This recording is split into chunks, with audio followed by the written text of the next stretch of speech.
All right, so in this video, we're going to talk about a big idea here in calculus, kind of the first big section in word problems and applications called related rates. And so before we really get into some actual word problems, it's going to be really important to understand notation. It's going to be really important to understand what the underlying questions are using our calculus notation. And so we're going to take a look at number 14 here on page 159 out of the text. Talks about the volume of a cone. And so the volume of a cone formula, there's your 1/3 pi r squared h. And there's three different parts that I have outlined on the screen already. The first part is asking how is dv dt related to dh dt when r is constant. And so let's start with that one, and then we'll get down to the others after that. And so if we're working and finding dv dt, then the first thing we know we're going to have to do is take the derivative of both sides with respect to t. On the left, it's pretty clear that that's going to go dv dt right off the bat.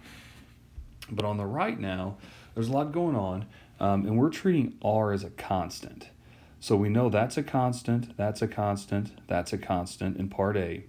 And all we need to do now is take the derivative of what appears to be h, the only variable, but with respect to t.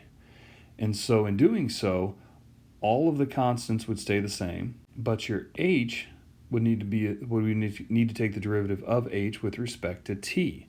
And so here's what we're looking at. All of our constants are the same, 1/3 pi r squared. Remember, r is a constant. And that derivative of the h with respect to t would be the dh dt. So what we've decided is that how is the dv dt related to dh dt if r is a constant? Here it is. dv dt is going to be equal to 1/3 pi r squared dh dt. And if you think about it in context to the actual volume of a cone formula, the change of volume with respect to time is 1/3 pi r squared times the change of height with respect to time. So a nice relationship there has been formed. Now part B is pretty similar. We're still looking for a dv dt, which means we're going to be using this. But now we're going to see how it's related to dr dt if h is the constant.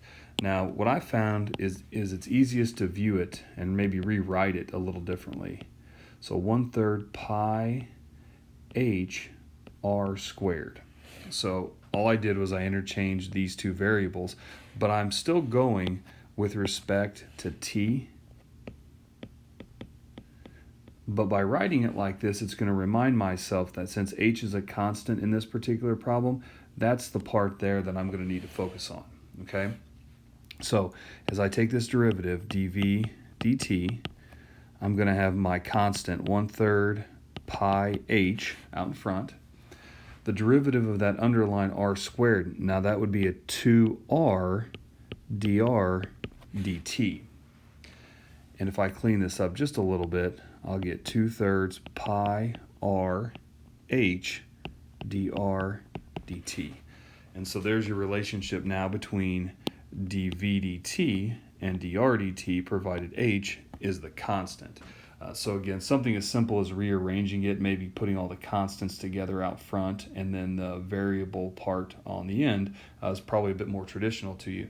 So I would encourage you to try that if necessary. Okay, so part C. How is dv dt related to both of these now if both h and r are not constant? Okay, so if neither h nor r are constant, so they're all variables in this case. Well, as we look at this, I'm going to have my dv dt, and back to the very beginning there. Now we've got, since both of these are non-constants, we've got a product rule. We've got a first and we've got a second, okay? So we'll run through this nice and slow. The derivative of the first with respect to t, derivative of the first with respect to t. So that's going to be multiplying this down, keeping the inside the same, and then the derivative of r with respect to t. So the derivative of the first with respect to t, we would have our 2/3 pi r dr dt back times the second. Okay, so again, multiply down, everything stays the same in the inside, subtract 1, then the derivative of r with respect to t would be dr dt, back times the second, plus derivative of the second back times the first. Well, the derivative of that second would be a dh dt back times the first. The first would be 1/3 pi r squared. And so you could certainly clean that up if you needed to, but for now you can see our dv dt is related to dr dt and dh dt in this manner. So understanding which things are constant and which things are variable are incredibly important, in particular when we're dealing with differentiating with respect to a different variable. In this case, we were with respect to t, and so we had to make sure to carry that chain rule out each time we were dealing with non-constants.